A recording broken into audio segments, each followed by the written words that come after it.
അസ്സലാമു അലൈക്കും വറഹ്മത്തുള്ളാഹി തആല വബറകാതുഹു. ഇന്ന് കോഴിക്കോട് കുറ്റിച്ചിറയിലാണുള്ളത്. ചരിത്ര പ്രസിദ്ധമായ കുറ്റിച്ചിറ. സാമൂതിരി രാജാക്കന്മാർക്കും പറങ്കി പടയാളികൾക്കും യമനി അറബി കച്ചവടക്കാർക്കും നൂറ്റാണ്ടിൻ്റെ ചരിത്രം പറയാനുള്ള കോഴിക്കോടിൻ്റെ സ്വന്തം കുറ്റിച്ചിറ. നൂറ്റാണ്ടുകൾ പഴക്കമുള്ള വലിയ തറവാടുകളും അത്രത്തോളം തന്നെ പഴക്കം ചെന്ന മുസ്ലിം ആരാധനാലയങ്ങളും കൊണ്ട് സമ്പന്നമായ കുറ്റിച്ചിറ.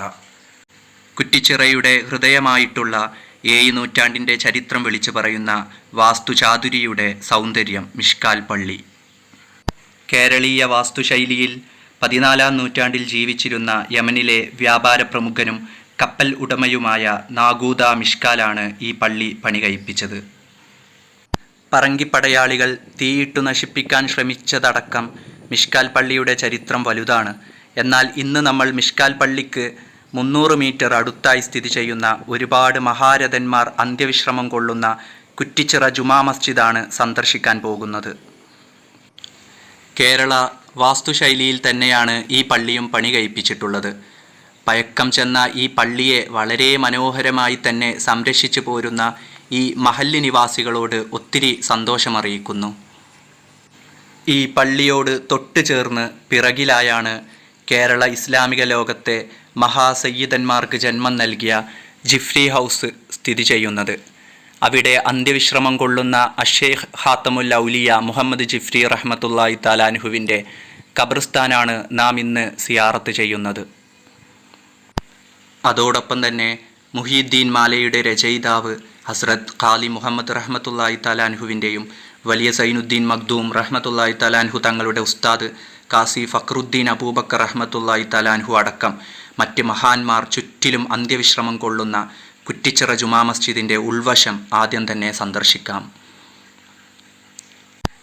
തനത് കേരള വാസ്തുശില്പശൈലിയിൽ രൂപപ്പെടുത്തിയിട്ടുള്ള കുറ്റിച്ചിറ ജുമാ മസ്ജിദിൻ്റെ ഉൾവശം വളരെ മനോഹരമായതാണ്. തനിമയുടെ സൗന്ദര്യം വിളിച്ചോതുന്നതാണ് പള്ളിയുടെ ഓരോ മുക്കും മൂലയും.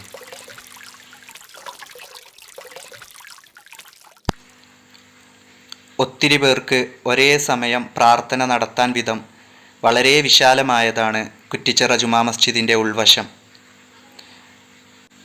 പള്ളിക്ക് ഉൾവശവും കേരളീയ വാസ്തുനിർമ്മാണ ശൈലിയുടെ സൗന്ദര്യം ദർശിക്കാവുന്നതാണ്. പൂർണ്ണമായും മരം ഉപയോഗിച്ചുകൊണ്ടാണ് താഴത്തെ നിലയുടെ വാർപ്പ് നടത്തിയിട്ടുള്ളത്. നിർമ്മാണ ശൈലിയുടെ പ്രത്യേകത കാരണം ഈ ഉഷ്ണകാലത്തും പള്ളിക്കകം നേരിയ കുളിർമ അനുഭവപ്പെടുന്നുണ്ട്.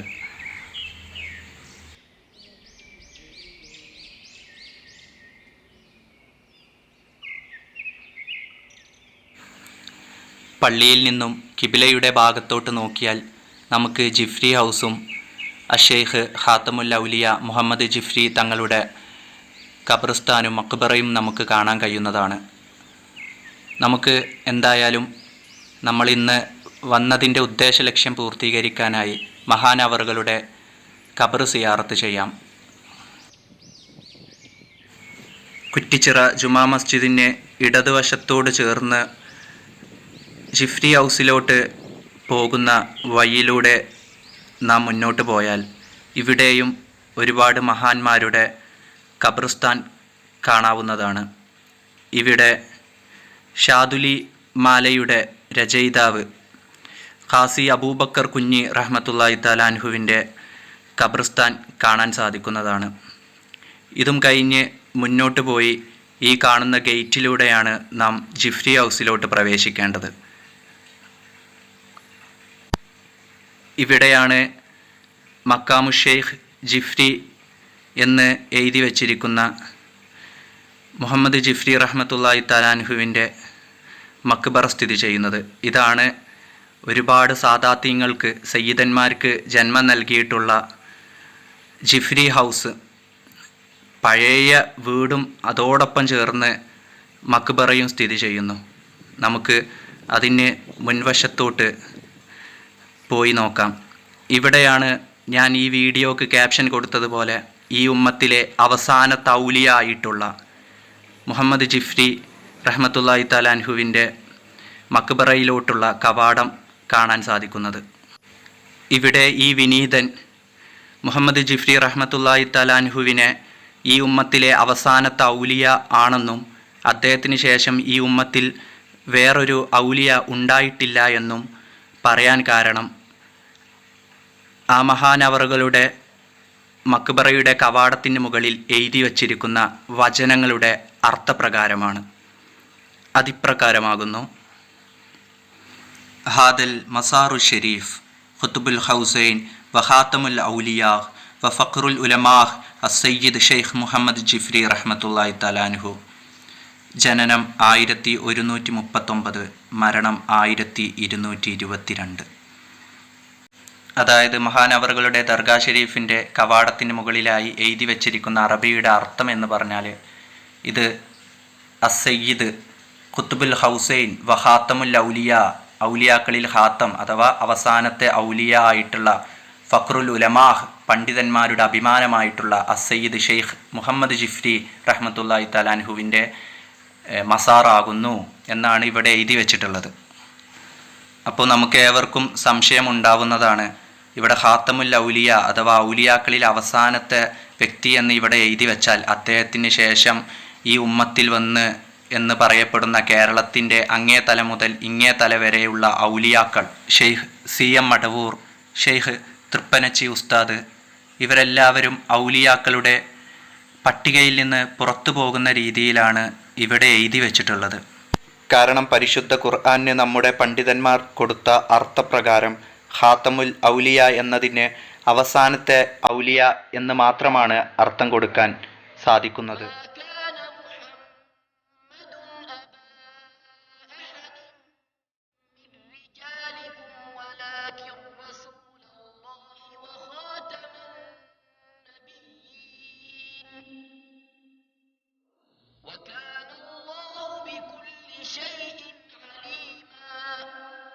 പരിശുദ്ധ ഖുർആനിലെ സൂറ അൽ അഹ്സാബിലെ 40-ാമത്തെ വചനത്തിൽ ഒരു സമൂഹനാമത്തോടു കൂടി ഖാത്തം എന്നുള്ള പദം പ്രയോഗിച്ചപ്പോൾ ആ സമൂഹനാമത്തിൽ അവസാനത്തെ വ്യക്തി എന്നാണ് അതിന് അർത്ഥം നമ്മുടെ പണ്ഡിതന്മാർ കൊടുത്തിരിക്കുന്നത്.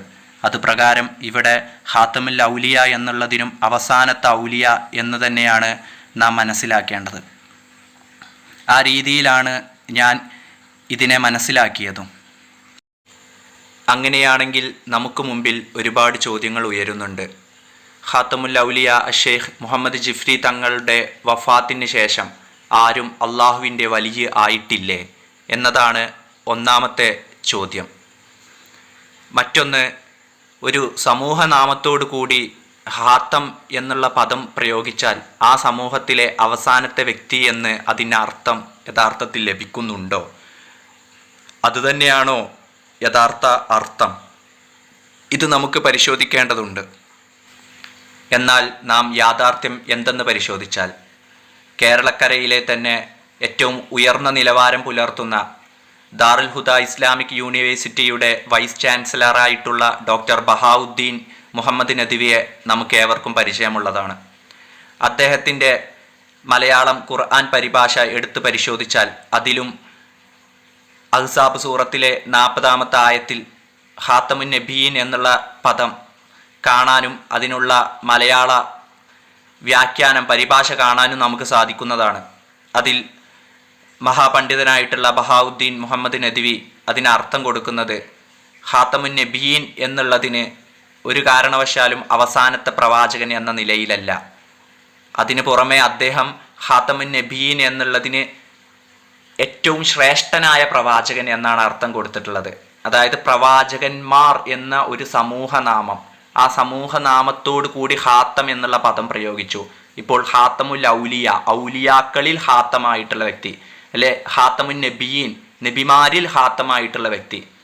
അപ്പോൾ അങ്ങനെ വരുമ്പോൾ ഖാത്തം എന്നുള്ള പദം സമൂഹനാമത്തോടു കൂടെ പ്രയോഗിക്കുമ്പോൾ ആ സമൂഹത്തിൽ ഏറ്റവും ശ്രേഷ്ഠനായ വ്യക്തി എന്നേ അതിനർത്ഥമുള്ളൂ എന്നാണ് ബഹാവുദ്ദീൻ നദ്വി മനസ്സിലാക്കിയത്. അതുപോലെ ബഹാവുദ്ദീൻ നദ്വി മാത്രമല്ല, സാക്കിർ നായിക്കിനെ പോലെയുള്ള അല്ലെങ്കിൽ ഉന്നതമായ പണ്ഡിതന്മാരൊക്കെ മനസ്സിലാക്കുന്നത് ആ രീതിയിൽ തന്നെയാണ്. അത് മാത്രമല്ല, സമൂഹനാമത്തോടു കൂടി ഖാത്തം എന്നുള്ള പദം പ്രയോഗിച്ചാൽ ആ സമൂഹത്തിലെ ശ്രേഷ്ഠൻ എന്നല്ലാതെ ഒരു കാരണവശാലും അവസാനം കുറിക്കുന്ന വ്യക്തി എന്ന് ഒരിക്കലും കിട്ടില്ല എന്നത് പരിശുദ്ധ ഖുർആനിൽ നിന്നോ അതല്ലെങ്കിൽ മറ്റുള്ള അറബി സാഹിത്യങ്ങളിൽ നിന്നോ അറബി ഭാഷാ നിഘണ്ടുക്കളിൽ നിന്നോ തെളിയിക്കാൻ സാധിക്കില്ല എന്നുള്ളതാണ്. അതായത് സമൂഹനാമത്തോടു കൂടി ഹാത്തം എന്നുള്ള പദം പ്രയോഗിച്ചാൽ ആ സമൂഹത്തിൽ അവസാനത്തെ വ്യക്തി എന്ന് അറബി ഭാഷ പ്രയോഗമനുസരിച്ച് ഒരിക്കലും നമുക്ക് ഉപയോഗിക്കാൻ പാടില്ലാത്തതാണ്. ഇത്തരമൊരു കാര്യത്തെയാണ് നമ്മുടെയൊക്കെ കേരളത്തിലെ ചില ബഹാവുദ്ദീൻ നദവിയെ പോലെയുള്ള മഹാപണ്ഡിതന്മാർ മാറ്റി നിർത്തിയാൽ മറ്റുള്ള നമ്മുടെ പഴയകാലങ്ങളിൽ പരിഭാഷപ്പെടുത്തിയിട്ടുള്ള ഇന്നും കേരളത്തിൽ അച്ചടിച്ച് പുറത്തിറങ്ങുന്ന മലയാള പരിഭാഷകളിൽ ഖാത്തമുൻ നബിയീൻ എന്നുള്ളതിന് അവസാനത്തെ പ്രവാചകൻ എന്ന അർത്ഥം കൊടുക്കുന്നു. യഥാർത്ഥത്തിൽ ഖാത്തമുൻ നബിയീൻ എന്നുള്ളതിന് അവസാനത്തെ പ്രവാചകൻ എന്നല്ല അർത്ഥമുള്ളത്. അതേസമയം പ്രവാചകന്മാരിലെ മുദ്ര, ഖാത്തം എന്നുള്ള പദത്തിന് സീൽ, റിങ് എന്നൊക്കെ, മുദ്ര എന്നൊക്കെയാണല്ലോ അർത്ഥം. പ്രവാചകന്മാരുടെ മുദ്ര, പ്രവാചകന്മാരിൽ ഏറ്റവും ശ്രേഷ്ഠനായത്, ശ്രേഷ്ഠ പ്രവാചകൻ, ഇതാണ് ഖാത്തമുൻ നബിയീൻ എന്നുള്ളതിൻ്റെ യഥാർത്ഥ വിവക്ഷ. അതുപോലെ തന്നെയാണ് ഇവിടെ ഖാത്തമുൽ ഔലിയ എന്നുള്ളതിൻ്റെ യഥാർത്ഥ വിവക്ഷ ഔലിയാക്കളിലെ ഏറ്റവും ഉന്നതനായ വ്യക്തി. അലി റളിയല്ലാഹു തആല അൻഹുവിനെ സംബന്ധിച്ച് ഖാത്തമുൽ ഔലിയ എന്ന് വിളിക്കപ്പെട്ടിട്ടുണ്ട്. അങ്ങനെ ഒരു സമൂഹനാമത്തോടു കൂടി ഖാത്തം എന്ന് പദം പ്രയോഗിച്ചുകൊണ്ട് ആ വ്യക്തിയുടെ മഹത്വത്തെ ഉയർത്തി കാണിക്കുന്നത് പൊതുരീതിയാണ് അറബികൾക്കിടയിൽ. അങ്ങനെ നമ്മൾ ജിഫ്രി ഹൗസിൻ്റെ മുറ്റത്തിലൂടെയാണ് ഇങ്ങനെ നടക്കുന്നത്. ജിഫ്രി സാദാത്യങ്ങൾ അന്ത്യവിശ്രമം കൊള്ളുന്നതും വസിച്ചിരുന്നതുമായിട്ടുള്ള വീടാണ് നമ്മുടെ മുമ്പിലുള്ളത്. പഴയ വീട്, എന്നാൽ ഇന്നും അത് നല്ല നിലയിൽ സംരക്ഷിക്കുന്നു ആ തലമുറ. അങ്ങനെ നമ്മൾ കോഴിക്കോട് ജുമാ മസ്ജിദിൽ അന്ത്യവിശ്രമം കൊള്ളുന്ന ഹസ്രത്ത് കാളി മുഹമ്മദ് റഹ്മത്തുള്ളാഹി തആല അൻഹുവിൻ്റെ ഖബർസ്ഥാൻ്റെ അരികിലെത്തിയിരിക്കുകയാണ്. കോഴിയുടെ മുള്ളോട് കൂകന്ന് ചെന്നേരം കൂസാതെ കൂക്കി പറപ്പിച്ചു വിട്ടോവർ എന്ന അർത്ഥസമ്പൂർണമായ വരികൾ എഴുതിയ മഹാനാണ് അദ്ദേഹം.